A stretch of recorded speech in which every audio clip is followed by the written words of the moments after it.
Thanks for taking a look at this video today.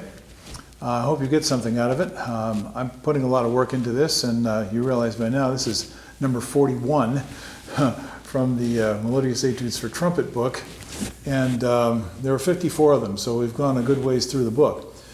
There are different styles. This one's a little bit different because it's at a quicker tempo than most of them. It's also quite long, and so I don't know if I'm going to get all the way through. If I start stumbling, maybe I'll actually stop and practice as I ought to. We'll see how that goes. But in any case, there are several things that I want to suggest to you that I think will help you with your playing. And so thanks for your patience with this series so far, and I hope you gain something from it. Let me go ahead and play this for you. Number 41 from Melodious Etudes for Trumpet.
Well, as is usual with these longer etudes that are very traditional in style, I kind of lost my concentration at the end, which I'm sure you could hear.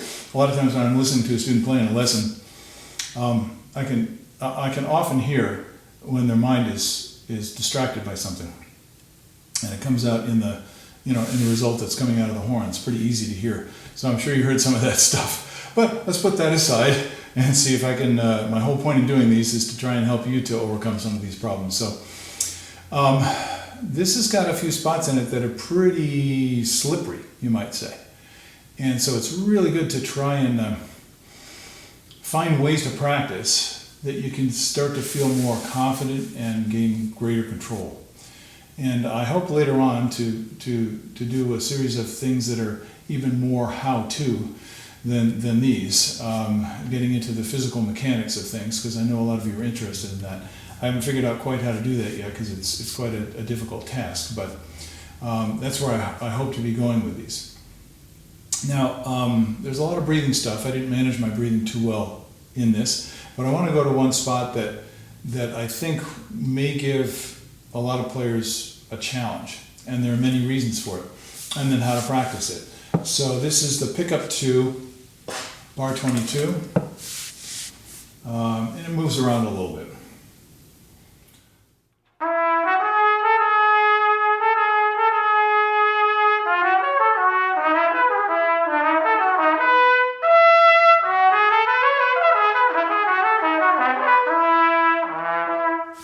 So you get the idea. It's a little bit squirrely, you know. It's going this way and that way and the other way.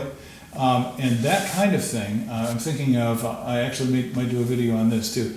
Unheldenleben is a great piece that has a lot of amazing trumpet parts in it.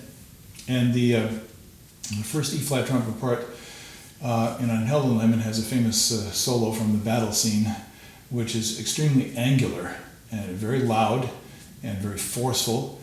And so I applied this practice technique to practicing that. I'll probably talk about that when I do the video, if indeed I get around to it. But this is the technique, and it's very simple. Now, some of you have heard about a device called the BERP, B-E-R-P, buzzing extension resistance piece, I think Mr. Guarneri calls it. And that's a very useful tool. There's another simple device, which is called the brass buzzer, which is what I'm going to use. And then, of course, without using any kind of device at all, you can just buzz on the mouthpiece. But the advantage of the BERP or the brass buzzer, or a similar device, if you have something different, is you can do the fingerings when you're buzzing. So let's see, where's my note? Now, first I need to know whether I'm playing the right note. And for many of you, you'll find it helpful to play this with a drone pitch. So if you put a single pitch, in this case the F sharp's not a bad one to choose, on where it's loud enough that it's a constant reference for your pitch, that can be really, really helpful. Because what you're going to try and do here, okay, I was pretty close to that note. So now I'm going to try and buzz it. And I want to stress, buzzing on the mouthpiece is not playing the trumpet. In a lot of ways, it's not even like playing the trumpet. But it's still a useful thing to do because you can hear so much more easily what's coming out of the mouthpiece.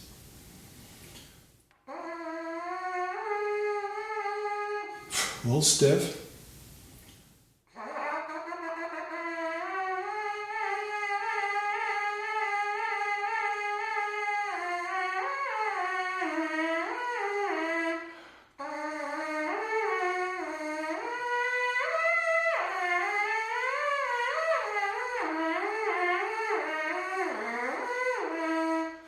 Ooh, so that was pretty challenging. So I'm going to slow it down, and my goals are very, very simple.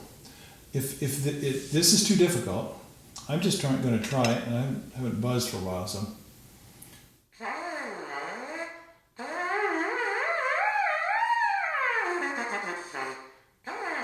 Can I get loose enough so I get an easy vibration? If you're forcing the vibration, it's not really going to help you very much. You have to figure out, as Jimmy Stamp used to say, get a warm, fuzzy buzz. And of course, he had his students doing a tremendous amount of buzzing. So buzzing can make you tight, can make you press the lips too much together, because it's more difficult to produce a sound just with the mouthpiece than on the trumpet.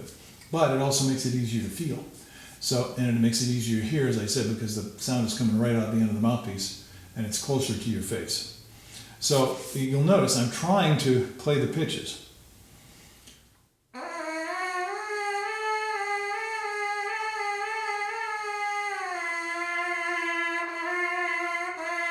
But I'm also trying to get a free buzz. I'm kind of stuffy right now.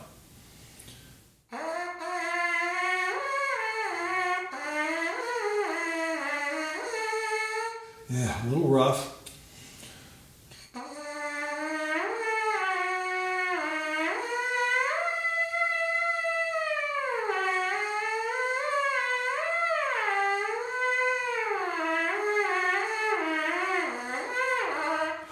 Ooh, I'm not very there. So, as I did that last passage, this points out one of the most important things that you can do when you're working on this. Make a completely connected sound. So it's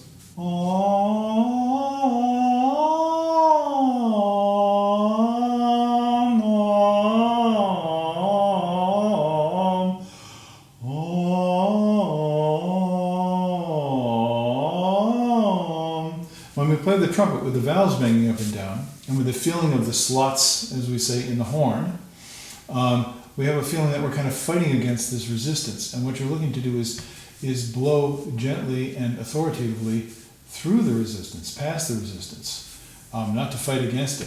So you can do that on the mouthpiece because there are no slots.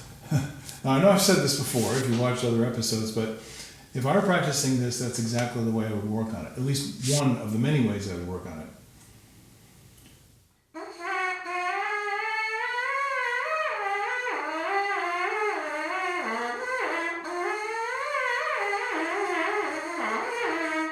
Until I can do it easily, not bouncing, rough, keeping the sound the same.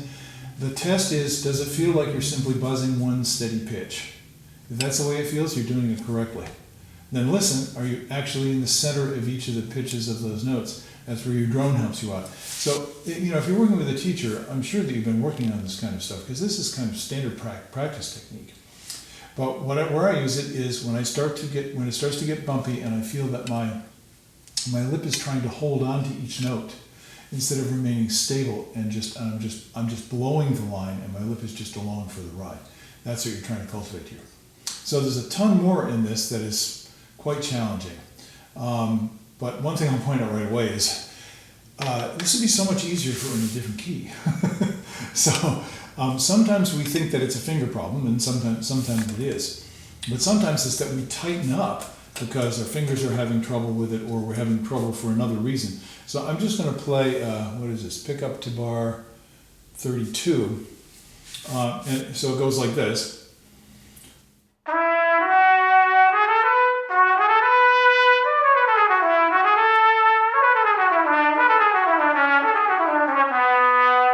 So now we're playing in a key that has, I would say, somewhat challenging fingerings. So getting the fingerings even and smooth and getting a beautiful liquid sound through all those notes, that's pretty challenging to do, especially if you're aiming for, beauty.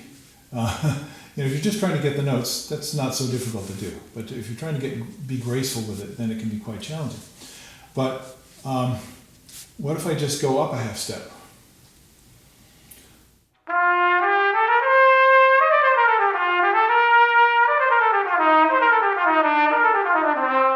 So what I'm going to suggest that you do is play it in the key that it's written, and then play it up a half step and see if it's easier. And I think you'll be quite surprised at how much more physically comfortable you are. Now, your sound production is going to be almost the same in terms of your breath and your embouchure, but when tension gets into the system because you're striving at the fingers, everything else starts to grind a little bit. And that's something that most people don't realize when they're trying to do it all at once. So take this apart, work on the fingers until they feel very supple and graceful and quick and agile. Try to different speeds and work on the just quality of the fingering. And then it should feel, your goal is so that it feels just as easy in all the keys. Anybody who is an improvisational artist and plays jazz, especially bebop, you're going to be playing things in all keys. And so all your patterns are in all your modes, all your variations of different kinds of scales, not just major and minor. And you need the same kind of fluidity, fluence, with all the scales, and that's a challenging thing to do. That's how you get better at playing. Again, a couple of other things, and then I want you to go practice, because you'll get a lot more done practicing probably than you will listening to me. But if you hear something that I say that's like, oh, I want to try that, feel free, just press the button. My face will probably have a very odd expression on it, which will be funny. And don't look at that, just go and practice for a minute and then come back to it. Or what I like to do is take notes. Oh yeah, I got to try that. So I'll just make a quick note to myself, and then when I can have time to focus, I go back and work on those details. Especially if you've tried these things before and you know them, then just do them. Especially if they work. If you haven't tried them, then you need to. That's what I'm encouraging you to do. So there's all the spots on the piece. I'll just mention a couple other things. There's one spot that gives a lot of people trouble, and this is in bar 47. And all it is an arpeggio.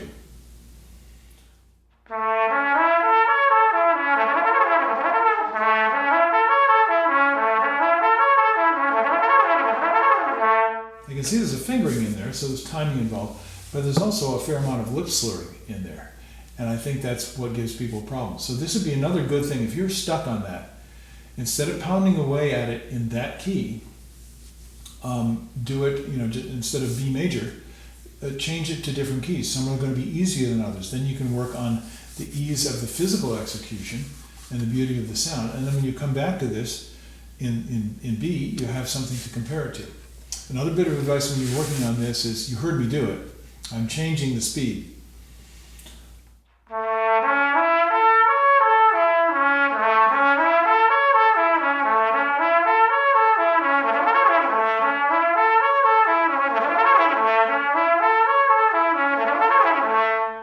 Now, I'm not doing that just to show off. I'm doing it because when I can get a smooth feeling, a gesture, where all the notes just come out of the horn and I'm not trying to play every note, I'm not trying to manipulate every note with my lip, I'm doing it correctly.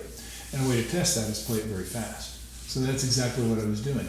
Now when I go slower, I might find out that because I'm going slower, I'm holding on to every note.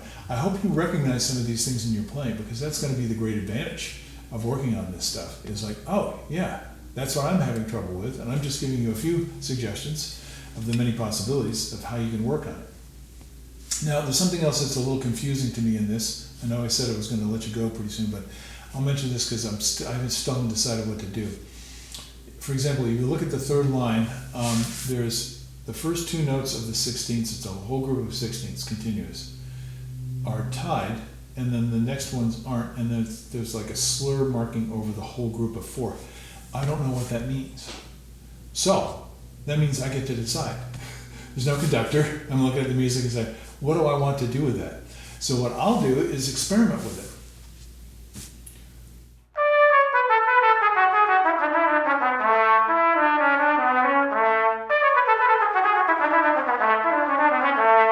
Oh, that was kind of fun. So I just added some articulation. I slurred to, tongue to, like many players will do in the Haydn trumpet concerto, for example.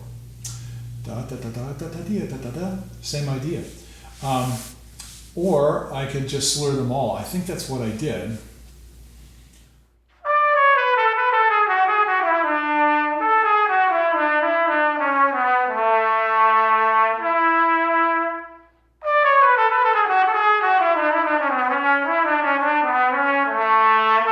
So there I'm working on how connected can I produce the notes? How vocal, how close to the vocal style of continuous sound can I get?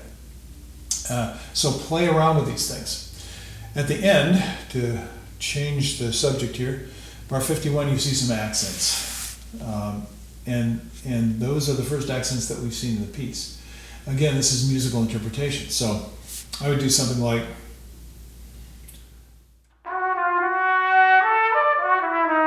so now I have a nice liquid lyrical style, and then it changes.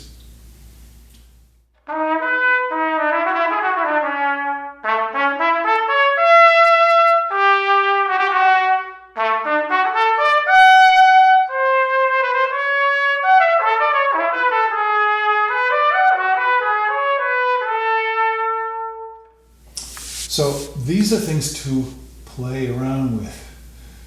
This is fun. Now, if it's physically uncomfortable, it's not fun. So then it's simple. Make it easier. Slow things down. Have fun with your practice. I hope you can go do that now, and that I'm taking too much of your time, but I hope you come back to my channel and look for some other stuff.